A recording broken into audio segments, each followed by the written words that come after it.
In this video, I'm going to show you how you can send a folder in Gmail. So go to your Gmail inbox, then click Compose.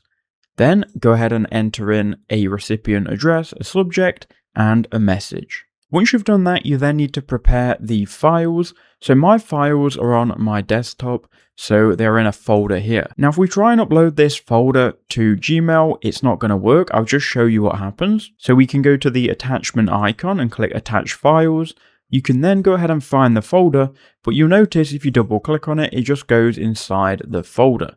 To get around this, we can create this folder as a zip file. So go to your folder, right click, go compress to zip file. This will compress all of this folder and its files into a zip file. This will act as a standalone file. You can then go back to Gmail, click the attach files icon, find the zip file and click open.